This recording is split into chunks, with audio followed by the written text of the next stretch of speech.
Hello guys, welcome back to our knowledge guru officer. तो आज 3 मार्च है और 3 मार्च को 10th के हिंदी पेपर थे। तो यहाँ पे मैं आपको आंसर्स की बताने वाला हूँ क्वेश्चंस के साथ साथ। और पहले बता दूँ यार कि जो पुराने वीडियोस नहीं देखे होंगे आप बिल्कुल जाके देख लेना। जो निबंध मैंने बताया, जो लेटर मैंने बताया, जो क्वेश्चंस मैंने बताया, मैक्सिमम वो क्वेश्चंस आए हैं। और ये अगर आप नए होंगे तो हमारे व्हाट्सएप ग्रुप में भी जाइए, लिंक डिस्क्रिप्शन में मिलेगा, वहाँ जाके देख सकते हो सारे बच्चों के रिव्यूज़। तो ऐसे ही तैयारी हम आगे कराएंगे और पुराने वीडियोस जाके देख सकते हो। अगर मेरी कोई भी बात आपको अलग लग रही होगी तो पुराने वीडियो से आपको समझ आ जाएंगे क्या क्वेश्चन दिए थे, क्या नहीं दिए थे। ठीक है, तो सही जगह पढ़ोगे तो अच्छे इंपॉर्टेंट क्वेश्चन फंसेंगे भी, और नहीं पढ़ोगे तो भाई जाओगे भी। तो यहाँ पे खंड आ है जहाँ पे सही विकल्प में आपको पूछा गया मैं मजदूर हूँ, पाठ के लेखक का नाम क्या है। तो सारे आंसर्स मैं आपको यहाँ पे देने वाला हूँ। ठीक है, तो यहाँ पे मैं मजदूर हूँ, पाठ के लेखक के नाम केदारनाथ अग्रवाल है। उसके बाद दूसरा जो है कृषि महोत्सव के राजा का कार्य था हल चलाना। पंचनिक्य के प्रमुख कलाकार कौन थे भैया? पंचराम मीजा। कोठी कहते हैं धन रखने की जगह। साग पाठ की विद्या है कविता। ठीक है, उसके बाद रिक्त स्थान था जहाँ पे आपको पूछा गया था रीता शब्द खाली स्थान के लिए प्रयोग हुआ है शून्यता। ठीक है, प्रसाद का विलोम क्या होता है? अवसाद। मधुलिका खाली स्थान की पुत्री थी राजकुमारी। हिटलर को लेखक ने क्या कहा था भैया, क्या संज्ञा दी थी? तानाशाह की। ठीक है, तो जेब में कुल 9 रुपये और 1 आना था। ठीक है, उसके बाद जो यहाँ पे आपको उचित संबंध बनाने बोला है, जहाँ पे आपको खंड कस्तूरी मृग ये दिया होगा। जैसे कि मैं सीधे चलता हूँ यहाँ पे, कस्तूरी मृग, उसका जो आंसर है वो होगा आपका मधुराज। कन्यादान का होगा अनुकंपा। कवि के मन की व्यथा होगी गाथा। निश्चल होगा श्याम। संगोज होगा झरना। तो यहाँ पे उसके बाद क्वेश्चन पूछे गए थे, उपन्यास सम्राट किसे कहा जाता है? 2 उपन्यासों के नाम लिखो। तो देखो, उपन्यास सम्राट जो है मुंशी प्रेमचंद्र को कहा जाता है। 2 प्रसिद्ध उपन्यास है, उपन्यास है गोदान और गबन। उसके बाद आपके तीसरे क्वेश्चन है यहाँ पे काले माथे की चिड़िया। जैसे कि आपको पूछे गए काले माथे की चिड़िया किस तरह से मछली पकड़ती है? निम्नलिखित मुहावरों के घिसा का नाम घिसा क्यों पड़ा? तो ये सारे क्वेश्चन के आंसर मैं आपको यहाँ पे देता हूँ।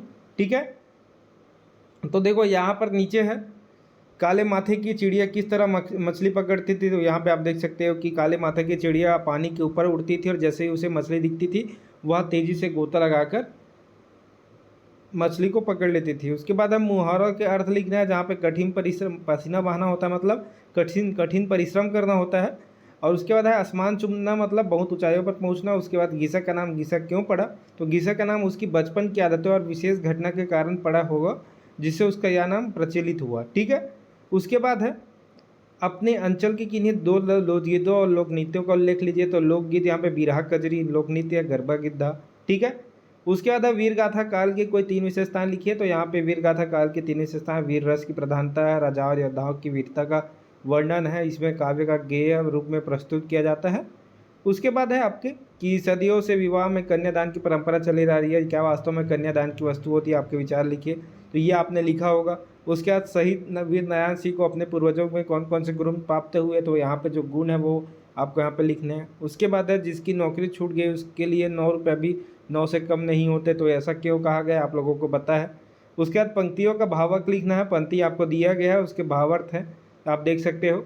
इस दोहे में भक्ति की महानता है गई है, तो उसके बाद इसको आप पढ़ लेना। उसके बाद है नर्मदा का उद्गम अमरकंटक। तो यहाँ पे नर्मदा का उद्गम अमरकंटक पाठ के प्रकृति सुंदरता का अद्भुत चित्रण। तो ये आप अपने हिसाब से भी लिखे होगे तो आपको नंबर मिलेंगे, कोई दिक्कत नहीं होगा भैया नंबर देने में आप लोगों को। ठीक है, तो ये आप जरूर से देख लेना। आगे है उसके बाद आपको भूखन के ने सिकुमा को पुलिस की नौकरी करने की सलाह क्यों दी, उसकी नौकरी कैसे छूट गई?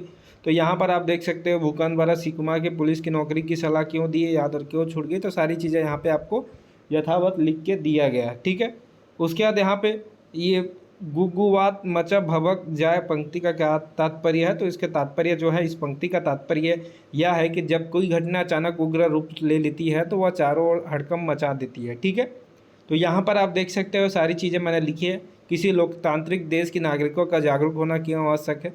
तो यहाँ पर आपको पता है कि क्यों आवश्यक है, तो ये आप अपने हिसाब से भी लिखोगे तो भी चलेगा। ये वैसे भी हिंदी है, हिंदी में मार्क्स आपको दे दिए जाते हैं। ठीक है, उसके बाद हम आगे चलते हैं जहाँ पे पूछा गया शब्द शक्ति किसे कहते हैं, किसी एक प्रकार का उदाहरण से लिखिए। तो शब्द शक्ति का अर्थ है किसी शब्द के विभिन्न संदर्भों के प्रयोग में उत्पन्न प्रभाव। तो यहाँ पर आपको उदाहरण देख सकते हो। ठीक है, उसके बाद नीचे प्रश्न 15 जहाँ पे कवि ने जीवन की समानता सरलता को किन रूपों में ली है, तो यहाँ पे आप देख सकते हैं कवि ने जीवन की समानता सरलता को प्रकृति के विभिन्न तत्वों से जोड़ा गया है, जैसे कि यहाँ पे आप सारी चीज़ें देख सकते हैं।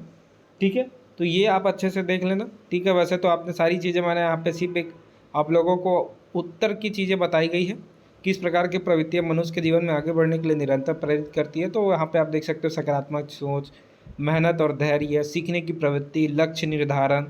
तो यहाँ पे सब चीज़ें है। कब किसी का मन प्रसन्न हो उठता है, तो मनुष्य का मन तब प्रसन्न उठता है जब उसके अच्छी खबर मिले। ये तो अपने हिसाब से आपने लिखा होगा। ठीक है, तो ये सारी चीज़ें आप देख लेना। उसके बाद है व्यवहार कुशलता से क्या तात्पर्य है तथा इसके क्या लाभ है। तो व्यवहार कुशलता का तात्पर्य दूसरों के साथ उचित और प्रभावी ढंग से संवाद करना है, उनकी भावनाओं को समझना और सही तरीके में अपनी बात रखना। ठीक है, तो ये आप यहाँ पे देख सकते हो। तो यहाँ पे सारी चीज़ें आपको बता दी गई है। उसके बाद प्रत्येक आत्मविश्वासी व्यक्ति किस बात की अपेक्षा रखता है, तो लोग उसके विचारों और निर्णयों का सम्मान करें, उनकी समस्याओं को पहचाने। तो ये सारी चीज़ें ना अपने अपने हिसाब से लिखोगी तो भी ठीक है। फूल का समाना मुहावरा का अर्थ क्या है, तो देखो फूल ना समाना मुहावरा का है अत्यधिक प्रसन्न होना। ठीक है, उसके बाद है यहाँ पे गद्यांश का आपको क्या है उचित शीर्षक लिखना था। तो यहाँ पे यार उचित शीर्षक जो गद्यांश का होगा वो है व्यवहार कुशलता का महत्व सचारवंता, मतलब कुछ भी लिख सकते हो अपने हिसाब से। ठीक है, उसके बाद आपको निबंध गया है जहाँ पे महंगाई की समस्या, और सारे निबंध मैंने अच्छे से बता दिए थे। उसी बीच के निबंध जो है फंसे हुए हैं, तो आप लोगों को कोई चीज़ की टेंशन नहीं लेनी। ठीक है, तो आगे मैं चलता हूँ। फिर उसके बाद कि महंगाई के प्रभाव, यहाँ पे महंगाई के बारे में जो लिखना है, जैसा लिखना है आप लिख सकते हो। उसके बाद यहाँ पे मैं जो पत्र आपको पूछा गया है वो पत्र मैं यहाँ पे बताता हूँ आपको कि इस प्रकार सेवा में सचिव माध्यमिक शिक्षा मंडल कक्षा 10वीं की अनुसूची। तो ये आप यहाँ पे लिख सकते हो अपने हिसाब से। तो इस प्रकार आपका जो सेट बी है वो कंप्लीट होता है। जैसे कि सेट बी के सारे क्वेश्चन मैंने यहाँ पे आपको बता दिए और सब अच्छे क्वेश्चन आए थे। अच्छा है, होप करता हूँ सबका अच्छा बना हो। तो वीडियो में सिर्फ इतना ही। चलिए मैं चलता हूँ।